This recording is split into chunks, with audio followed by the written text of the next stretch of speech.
Okay, how's it going, everybody? So we're gonna read some Stalin. This is his speech at the seventh conference of the R.S.D.L.P. in April 1917. This is the Bolsheviks conference.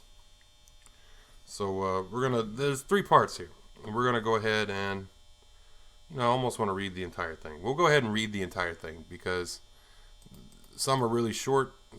There's only three of them. The middle one's really long, and the other two are really short. So let's go ahead and get into it. This number one here is a speech in support of Comrade Lenin's resolution on the current situation, April 24th. So let's keep in mind this is before October of 1917.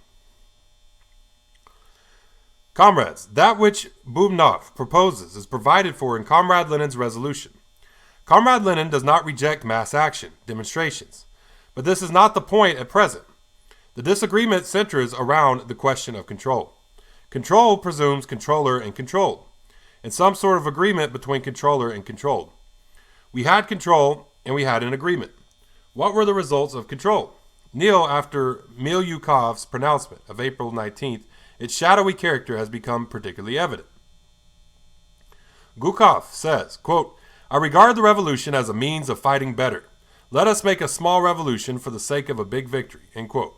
But now the army is permeated with pacifist ideas, and it is impossible to fight. The government tells us, quote, stop the propaganda against the war, otherwise we resign, end quote. On the agrarian question, the government is likewise unable to meet the interests of the peasants. The seizure by the latter of the landed estates. We are told, quote, help us to curb the peasants, otherwise we resign, end quote. Milyukov says, quote, a united front must be preserved. We must attack the enemy, inspire the soldiers with enthusiasm, otherwise we resign, end quote. And after this, we are proposed control. It is ridiculous. At first, the Soviet outlined the program. Now the provisional government outlines it. The alliance concluded between the Soviet and the government on the day after the crisis, Milyukov's pronouncement, signifies that the Soviet is following the government. The government attacks the Soviet. The Soviet retreats. To suggest after this that the Soviet controls the government is just idle talk. That is why I propose that Bubnov's amendment on control be not accepted. So this is number two here. This is report on the national question. The national question should be the subject of an extensive report. But since time is short, I must make my report brief. Before discussing the draft resolution, certain premises must be established. What is national oppression? National oppression is the system of exploitation and robbery of oppressed peoples. The measures of forcible restriction of the rights of oppressed nationalities resorted to by imperialist circles. These, taken together, represent the policy, generally known as a policy of national oppression. The first question is, on what classes does any particular government rely in carrying out its policy of national oppression? Before an answer to this question can be given, it must first be understood why different forms of national oppression exist in different states. Why national oppression is severer and cruder in one state than in another. For instance, in Britain, in Austria, Hungary, national oppression has never taken the form of pogroms, but has existed in the form of restrictions on the national rights of the oppressed nationalities. In Russia, on the other hand, it not infrequently assumes the form of pogroms and massacres. In certain states, moreover, there are no specific measures against national minorities at all. For instance, there is no national oppression in Switzerland, where French, Italians, and Germans all live freely. How are we to explain the difference in attitude towards nationalities in different states? By the difference in the degree of democracy prevailing in these states. When in former years the old landed aristocracy controlled the state power in Russia, national oppression could assume, and actually did assume, the monstrous form of massacres and pogroms. In Britain, where there is a certain degree of democracy and political freedom, national oppression is of a less brutal character. Switzerland approximates to a democratic society, and in that country the nations have more or less complete freedom. In short, the more democratic a country, the less the national oppression, and vice versa.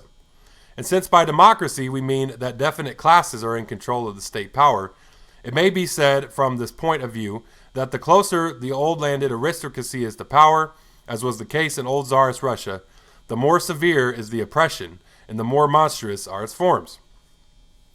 However, national oppression is maintained not only by the landed aristocracy.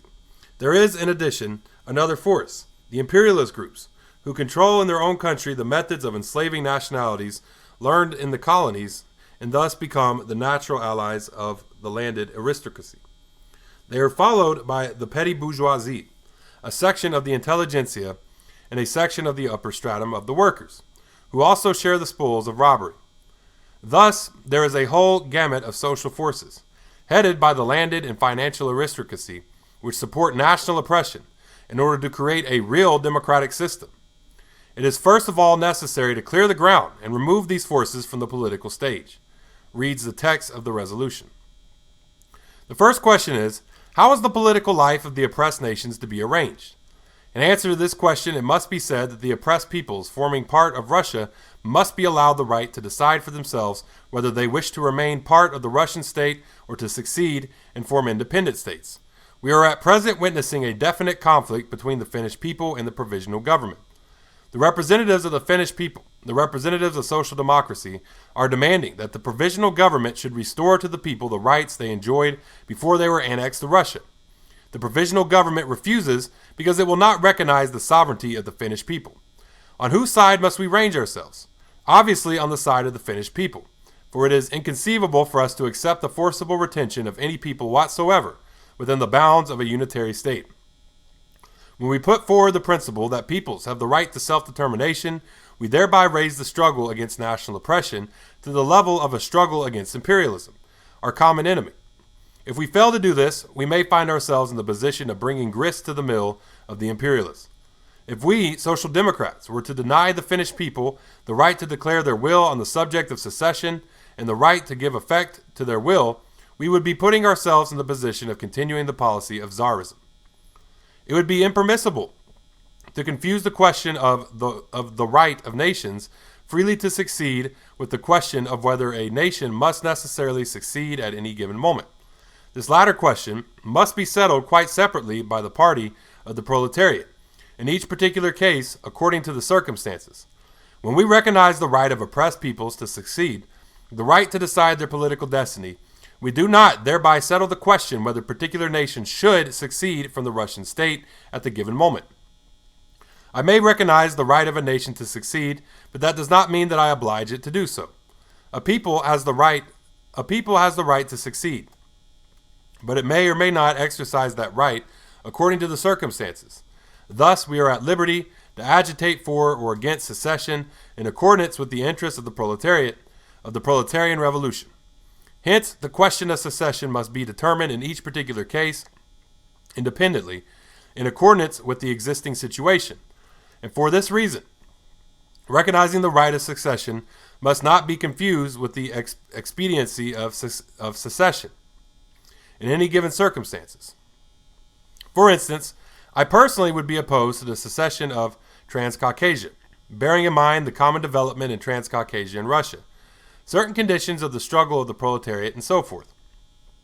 But if, nevertheless, the peoples of Transcaucasia were to demand secession, they would of course succeed without encountering opposition from us. Reads further the text of the resolution.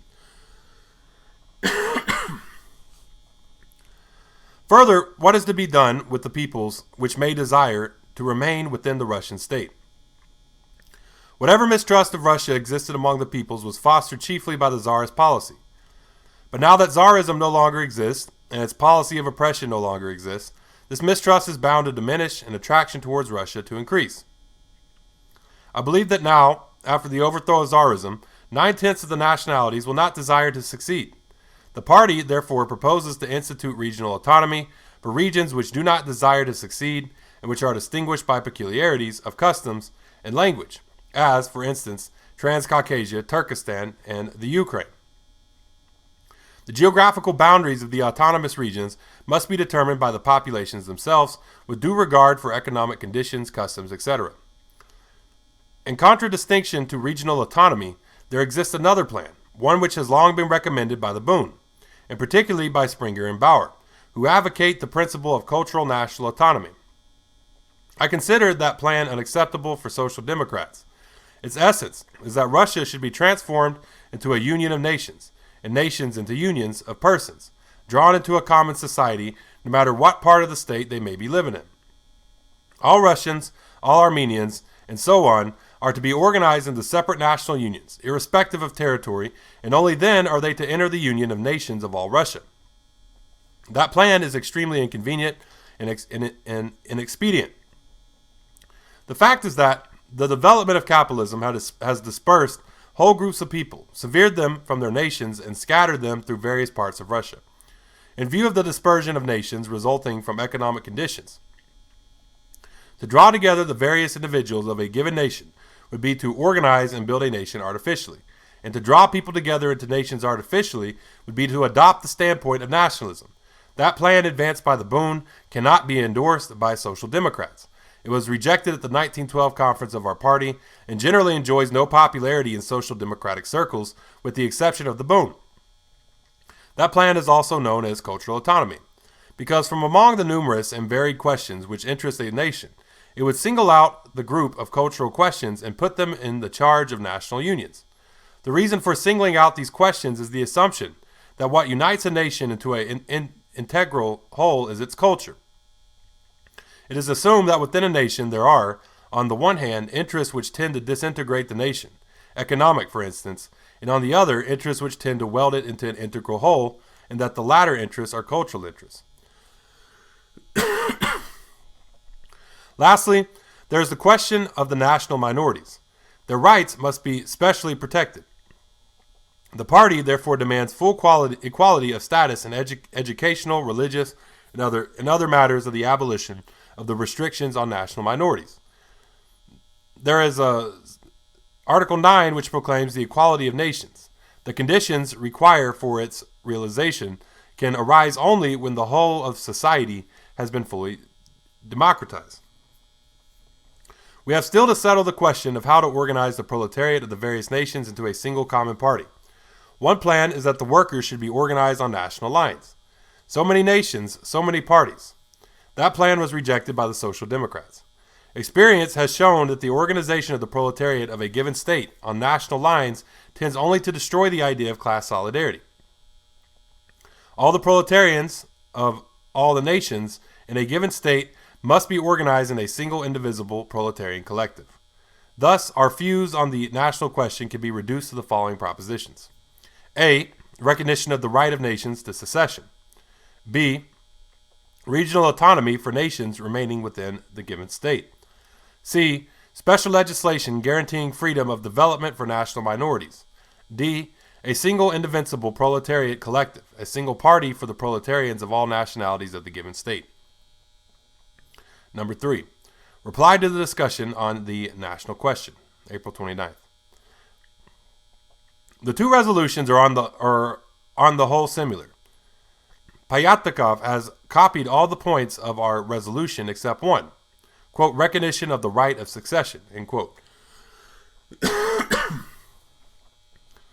One thing or the other, either we deny the nations the right of succession, in which case it must be stated explicitly, or we do not deny them this right. There is at present a movement in Finland for securing national freedom, and there is also the fight waged against it by the provisional government. The question arises, who are we to support? Either we are for the policy of the provisional government, the forcible retention of Finland, and the reduction of her rights to a minimum, in which case we are annexationists, for we are bringing grist to the mill of the provisional government, or we are for independence for Finland. We must express ourselves definitely one way or the other. We cannot limit ourselves to a statement of rights. There is a movement for independence in Ireland. On whose side are we, comrades? We are either for Ireland or for British imperialism. And I ask, are we on the side of the peoples which are resisting oppression, or on the side of the classes which are oppressing them? We say that inasmuch as the Social Democrats are steering for a socialist revolution, they must support the revolutionary movement of the peoples, which is directed against imperialism. Either we consider that we must create a rear for the vanguard of the socialist revolution in the shape of the peoples which are rising against national oppression. And in that case, we shall build a bridge between West and East, and shall indeed be steering for a world socialist revolution. or we do not do this. And in that case, we shall find ourselves isolated and shall be abandoning the tactics of utilizing every revolutionary movement among the oppressed nationalities for the purpose of destroying imperialism. We must support every movement directed against imperialism. Otherwise, what will the Finnish workers say of us? Pyatakov and Dzierżynski tell us that every national movement is a reactionary movement. That is not true, comrades. Is not the Irish movement against the British imperialism a democratic movement which is striking a blow at imperialism? And ought we not to support that movement? First published in the Petrograd, okay, so this was first published in the Petrograd City and All Russian Conference of the R.S.D.L.P, the Bolsheviks, in April 17th, Moscow and Leningrad in 1925. Okay. So, yeah, so that is the 7th April. Yeah, that's the 7th Congress of the R.S.D.L.P, of the Bolsheviks, 1917. Is Comrade Josef Stalin. Thank y'all for tuning in. You know, Facebook, Twitter, YouTube, TikTok, Tumblr, Medium, all of these are Marxists. Hit me up. Subscribe to the channel. Hit the notification bell on YouTube. Like my page, Facebook. Follow me on Twitter, that kind of stuff. And message me. Let me know what you're thinking.